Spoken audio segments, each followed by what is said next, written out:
This machine is a Schrage motor, or a Schrage Richter motor. It was one of the earliest developments of a variable speed and variable power factor machine. And its construction is really interesting. It's got 3 windings, 2 of them are on the rotor, 1's on the stator. It's got a 3-phase wound rotor, and around that is effectively an auto transformer. So the second winding on the rotor is basically an auto transformer. That's brought out to a commutator on the back, and we have some brush gear to change where we're picking up our voltages to supply the stator. So in the middle we've got a rotor, 3 phases supplied through slip rings. Once we energise that, that produces a rotating magnetic field which cuts through the windings on the, well, effectively the auto transformer wrapped around the rotor. That, again, as I said, goes to the commutator. And we have brushes which are adjustable in position. So what we can do is change where the brushes are to vary the amount of voltage that is supplied to the stator. And what that will do is that will produce some differing effects to affect how fast the machine runs, the power factor that it operates with. And the reason for that is because as we increase the field strength, we're increasing the amount of flux that's being cut by the conductors in the rotor as it's spinning. So with a motor, we also get a generator effect. With DC machines, when you run a DC motor, back EMF is produced to limit the supply current. Same thing happens with this. If I increase the field excitation by turning up this hand wheel, therefore increasing the voltage across the stator, what will happen is it will produce a higher back EMF, which changes the power factor. You can increase it to a point where it's running at unity power factor. You increase it past that, it acts exactly like a synchronous motor.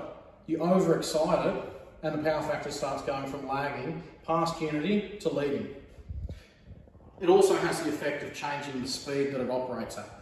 So they were quite a useful machine for variable speed applications, conveyors, hoists and cranes and things like that. Probably not surprised, but I haven't seen any in the field, and I don't know many people that have. The only person I know that's ever seen them is my grandfather, who used to teach with them. So that's all I have. That's far out. So let's give it a run. I'll put the covers back on. And there's a couple of things to remember before you start this machine up. First of all, is it? I mean, can we leave the covers off to show people that it's moving up and down? So what I'll do is I'll energise our control panel here.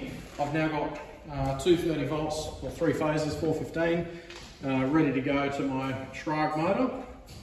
We've got a couple of switches here. We've got watt meters. Forward or reverse, because as I said, you can run in a leading power factor, which can make the watt meters go backwards. So we need to be able to change their direction. It's important that you make sure the amp meter is set up to the highest range, as with any measurement that you're going to take. Turn it to the highest range and then click it down the ranges to get an accurate reading. So start on the start. Once it's up and running, you can click down the ranges, and this is your full scale deflection. So on the 20 amp setting, 20 amps is where the 5 is. Okay? Okay. So let's start with that. Before we start, we have to lower the speed. Oops. So that brings me to another point as well. I'll just come around here. There's a little lever on the back. If you pull that back and down, like it is at the moment, you can manually turn the hand wheel. If you want to remotely control it, you need to pull it back and release it forward. And now that hand wheel's locked, it's remotely controlled. So before we can start the motor, you hold down the lower button and you can see those brushes are starting to move and the hand wheel's going back to the 0 position. And that has a limit switch on it, so once it gets back to its home position at 0, you can't hold that button down and over torque it or anything. You can only start the machine once it's back at 0. If you try and start it with it slightly past its 0 point, it won't do anything. So I'm turning the start switch and nothing's happening. I have to lower it back to its home and then I'll start it. sounds exactly like a DC motor. That's because of the brush gear and the commutator.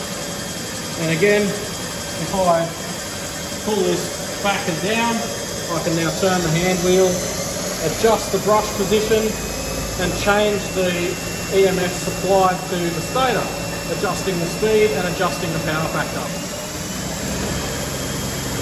Really, really fascinating machine. It's good practice when you shut it down, turn and speed all the way back down to its start position and then shut it off. So we push to stop. And then that'll wind down over a period of time.